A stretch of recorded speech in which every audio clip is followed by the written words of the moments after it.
Hai, Assalamualaikum. Saya Jeffrey daripada Advanced Alliance. Hari ini saya ingin berkongsi dengan anda penggunaan Mentor UT ke atas aplikasi welding. So, tanpa membuang masa, jom kita lihat.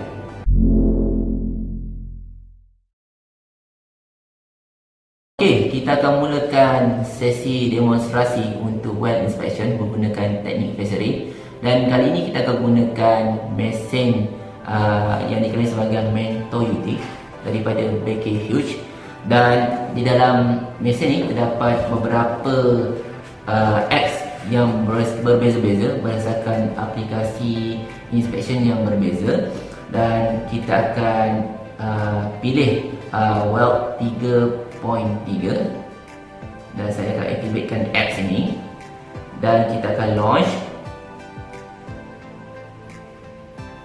So yang ini adalah muka depan bagi apps ini, yang dimana dapat logo, gambar dan kita boleh ubah segala kandungan di dalam apps ini. Alright. Seterusnya kita akan pergi kepada application checklist, yang mana ini adalah alatan-alatan atau bahan-bahan yang digunakan untuk weld inspection, di mana ada probes, wedge, calibration block dan encoder. Alright, seterusnya kita akan pergi kepada table of contents, yang mana kita akan mulakan sesi demonstrasi kita dengan depth element check untuk kita nak kena pasti performance of Facery probes. Dan kita akan pergi kepada setup untuk kita masukkan parameter Facery probe dan wedge di dalam Mentor UT. Dan kita akan buat pula velocity calibration, wedge delay calibration, sensitivity calibration, TCG calibration, encoder calibration dan terakhir sekali adalah inspection and analysis.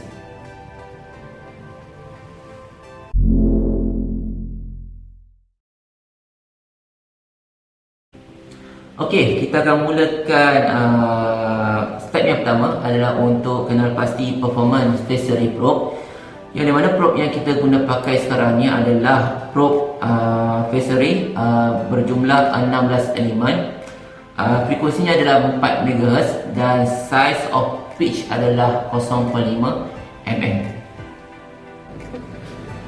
Okey, untuk step pertama kita kena kenal pasti performance Facery probe.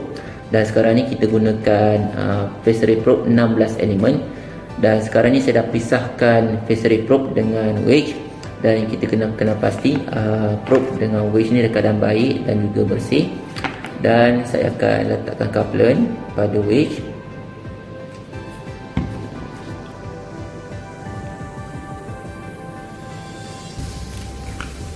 Okey, pastikan probe dengan wedge diikat dengan rapat.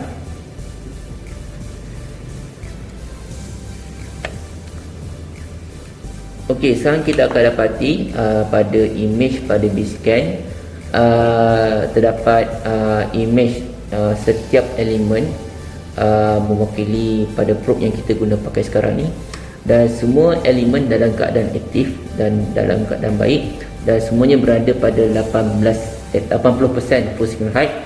Dan seterusnya apa yang kita perlu buat, kita akan naikkan gain, semuanya berada dalam 80% full screen height. Dan sekiranya elemen tersebut rosak ataupun tidak aktif, dan paparan pada B-scan ataupun display ini dia akan menjadi warna hitam salah satunya, dan menyebabkan signal pada A-scan tidak akan terpapar dan menyebabkan dia akan jatuh mendadak. Jadi apabila saya tekan calibrate untuk kena pasti sama ada probe ni boleh pakai atau tidak, saya tekan calibrate, maka dia akan appear attached probe is good for inspection.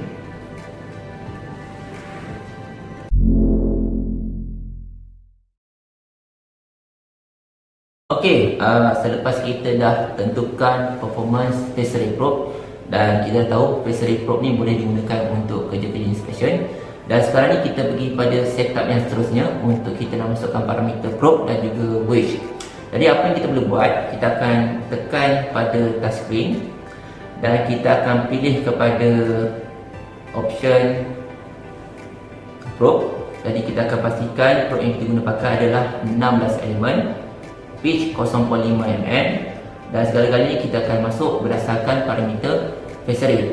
Bagi wedge pula, kita akan pilih kepada wedge option button dan kita akan masukkan angle-nya, velocity, Z offset dan juga wedge front. Jadi yang ini adalah focal law determination. Jadi kita akan masukkan sektor bagi scan start dia, dan kita akan masukkan first element, last element apa dia, dan seterusnya kita akan tentukan minimum angle dan juga maximum angle. Jadi seterusnya kita akan pergi kepada velocity calibration.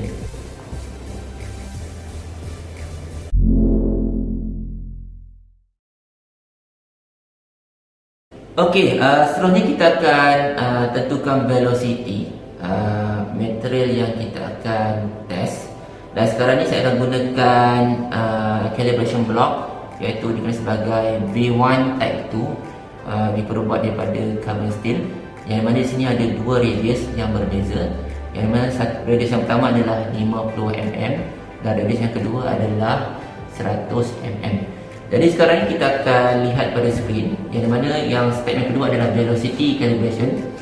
Yang mana saya akan tentukan yang pertama adalah saya akan pergi ke button calibration setup, dan bahagian depth reflected type velocity ni saya akan tukar kepada radius, sebab kita akan gunakan radius sebagai kita punya reflector.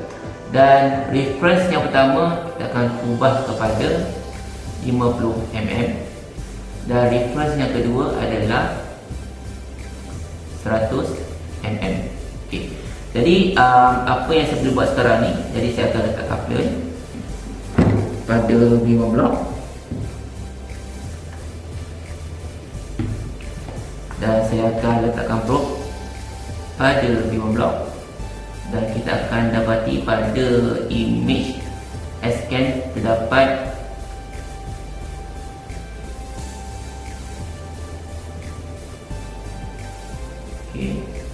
radius 50mm dan juga 100mm. Okey, kita dapatkan image yang betul, dan juga pastikan signal pada A-scan semuanya berada pada tahap maksimum. Jadi apa yang saya perlu buat sekarang ni, kita dah dapat dua image pada S-scan dan juga paparan pada A-scan.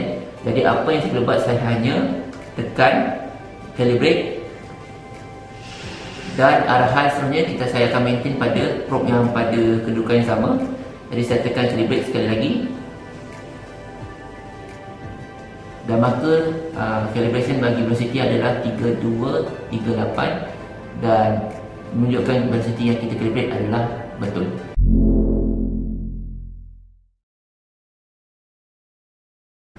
Okey, setelah kita dah buat that element check mula-mula tadi, dan juga kita dah define parameter bagi factory probe dan juga wedge, dan kemudian kita lakukan best velocity calibration.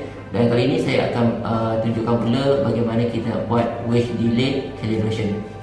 Okey, sekarang ni saya akan gunakan sama juga calibration block yang sama, V1 block type 2, di mana kita akan hit pada radius 100mm.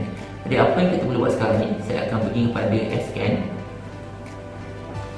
dan saya pergi kepada option calibration, dan saya akan tukar kepada radius dan tukarkan kepada 100mm. Dan bila dah tukar pada 100, kita akan letakkan plan pada calibration block.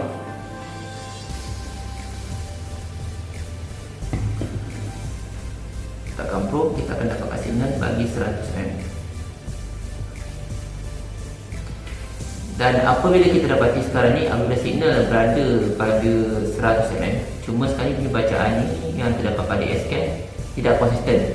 Kalau kita lihat pada SA, dia kata ada 101, 100, dan ada bacaan 99. Jadi kita nak pastikan semua bacaan adalah sama, 100mm bagi radius 100mm V1 block. Jadi sekarang kita nak calibrate supaya bacaannya adalah setara. Jadi apa yang kita perlu buat sekarang ni, kita bacaan kedudukannya adalah konsisten, dan bila saya tekan calibrate, tekan sekali lagi, maka bacaannya adalah konsisten 100mm. dan wedge delay kita sudah calibrate.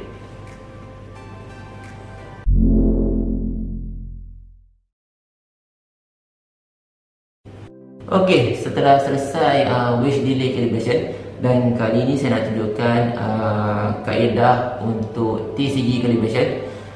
Dan kali ini kita akan beralih kepada simulated TCG calibration block, yang di mana blok ni terdapat dua lubang. Kebiasaannya TCG calibration kita akan gunakan 3 lubang, dan blok yang kita guna pakai adalah IOW block ataupun ASME block berdasarkan kod dan standard yang digunakan pakai. Tetapi untuk demonstrasi saya akan menggunakan simulasi TCG block, dan kedalaman yang pertama adalah 5mm dan kedalaman yang kedua adalah 10mm. Dan kini kita berada di screen adalah TCG calibration. Jadi apa yang saya perlu buat sekarang ni, saya kena ubah berapa jumlah poin yang saya kena tentukan. Yang pertama, pastikan dia punya count bagi TCG point adalah 2. Kalau kebiasaan kita akan tukar pada 3, kali ini kita pakai 2. Dan untuk poin yang pertama, kita kena ubah kepada 5mm. Seterusnya tukar pada poin kedua, kita ubah kepada 10mm. Alright. So sekarang ni bila dah masuk parameter yang penting bagi TCG calibration, maka kita akan teruskan kepada poin yang pertama. Kita ubah kepada poin yang pertama. Okay. Dan kita dapati gate yang berada pada S-scan ni, dia auto berdasarkan kedalaman lubang yang kita dah tentukan. Jadi saya akan ambil blok ni dan kita akan pakai magnetic strip, dan saya akan letak pada blok ni, apply coupler.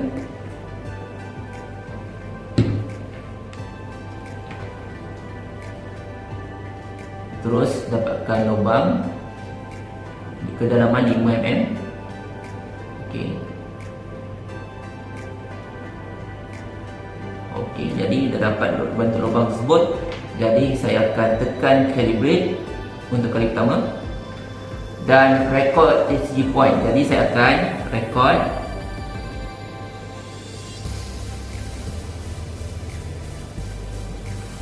untuk memastikan ketinggiannya adalah 80% full screen height. Jadi apa yang kita dapat lihat sekarang ni, yang envelope signal adalah lebih tinggi daripada 80%. Jadi untuk memastikan poin yang pertama ni accept ataupun tidak, maka kita akan tekan calibrate semula. Okey. Jadi kita akan gerak depan dan belakang.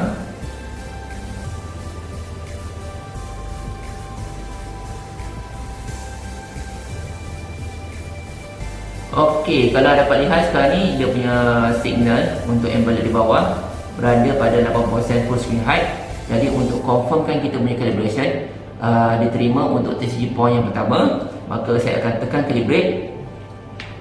Maka dia akan berubah kepada poin yang kedua, iaitu poin yang terakhir. Kita akan refer kepada kedalaman 10mm. Caranya sama saja. Saya akan dapatkan lubang yang ke-10. Right. So ini adalah lubang kedalaman 10mm. So saya akan dapatkan patternnya dahulu. Gerak kiri dan kanan, depan belakang. Okey. Dan apa yang saya perlu buat, saya akan tekan calibrate. Dan saya akan mula untuk rekod. Pastikan ketinggian 80% full screen height.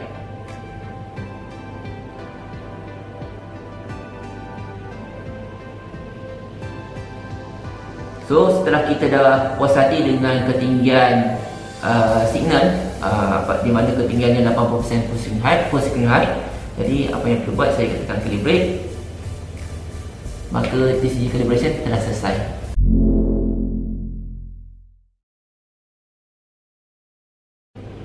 Okey, seterusnya kita akan pergi kepada sensitivity calibration. yang mana kita akan gunakan blok yang sama seperti mana yang kita guna pakai pada TCG calibration. Jadi kaedahnya sama saja, yang mana kita nak pastikan lubang yang kita kena pasti apabila kita lihat pada A-scan, ketinggiannya adalah 80% full screen height. Jadi apa yang saya perlu buat sekarang ni, saya akan pergi kepada calibration, okay? Dan saya akan ubah kepada 10mm sebagai contoh, right? Dan pastikan reflektor adalah depth. Jadi saya akan letak coupler pada blok, dan saya akan letak magnet di sini untuk pastikan probe kita konsisten, dan saya akan letak probe,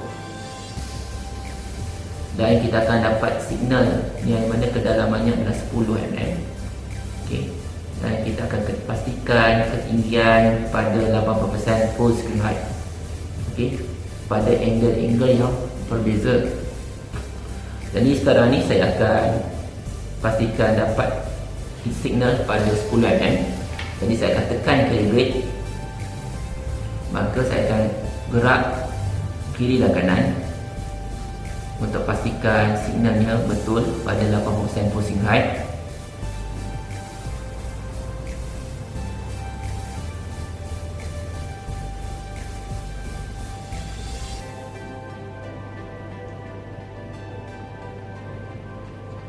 Setelah selesai, kita tekan calibrate semula, maka sense 3D anda telah selesai.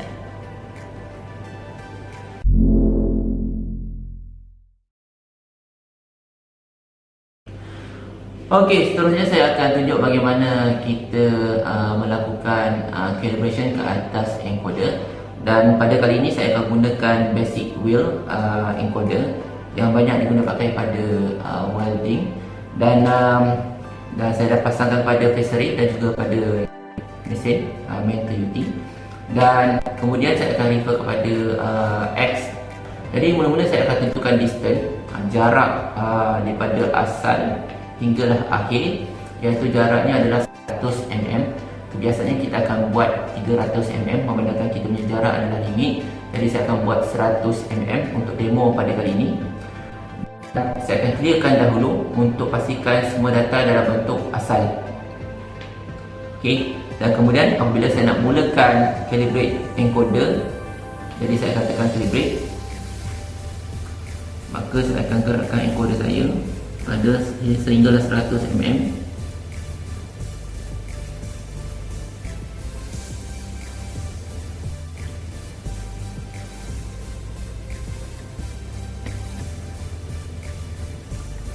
Okey. Jadi maka saya akan tekan calibrate semula, maka saya akan undur semula sehinggalah encoder ini kembali kepada asal.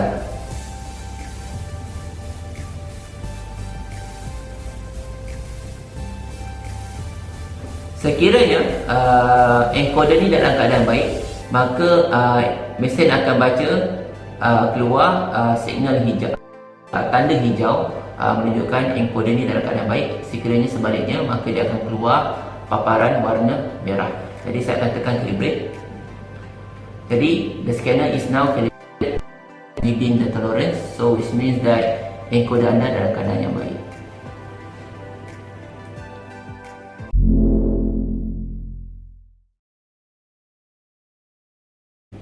Okey, sekarang ni kita berada pada bahagian yang akhir, yang mana kita akan lakukan inspection dan juga analisis. Dan saya telah sediakan sampel welding yang mana ketebalannya adalah 11mm. Dan saya telah letak magnetic strip untuk saya nak support probe saya ketika melakukan scanning. Dan juga saya telah letakkan coupler, dan juga saya telah tentukan inner offset bagi probe dengan weldment. Saya telah yang weldment. Jadi saya akan mulakan scan saya sekarang. Okay, pastikan probe saya okey dan keadaan yang baik.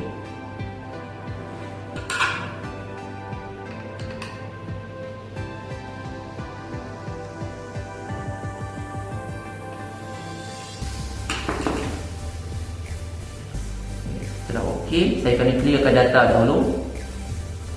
Okey, jadi saya akan tekan record. Maka saya akan mulakan scanning saya.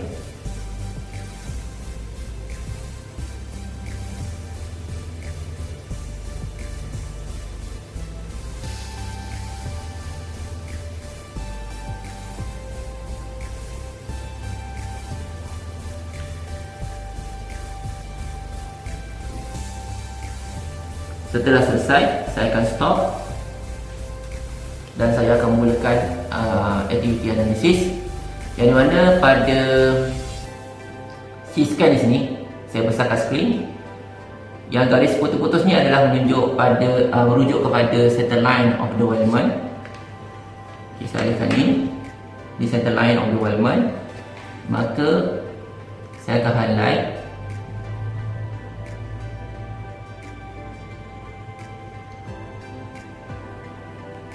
Jadi saya dapati ada defect yang saya kena pasti adalah root crack pada kawasan root. Jadi saya akan highlight di sini. Jadi saya akan buat kotak, yang mana dia akan sinkronis bersama-sama dengan active C-scan. Dan di sini saya akan mulakan sizing untuk menentukan panjang defect. Okey. Dan di scan ini saya akan tentukan tinggi defect, dan saya akan adjust ruler di sini, index di sini, untuk menentukan kedalaman defect. Yang mana kedalamannya adalah 9.08, dan A-scan merujuk kepada signal root crack. Jadi saya akan mulakan reporting. Saya akan screen capture. Contoh saya nak capture A-scan. Saya minimize. Saya capture C-scan. Saya minimize. Saya nak capture B-scan, minimize. Jadi bila dah capture semua, saya nak generate report. Jadi apa yang saya perlu buat, saya tekan image. Jadi ini image yang saya telah capture. Jadi saya akan tekan report untuk generate report. Jadi report telah tersedia dalam equipment Mentality, sama kita boleh simpan dalam unit ataupun save dekat pen drive. Jadi saya akan generate report. Saya akan lihat report yang saya dah buat. Maka saya klik kepada report. So, report yang terakhir yang saya telah sediakan adalah di sini. Maka yang ini adalah senarai screen capture yang telah saya buat, dan kita boleh save report ni, kita boleh print dan sedia hantar kepada klien.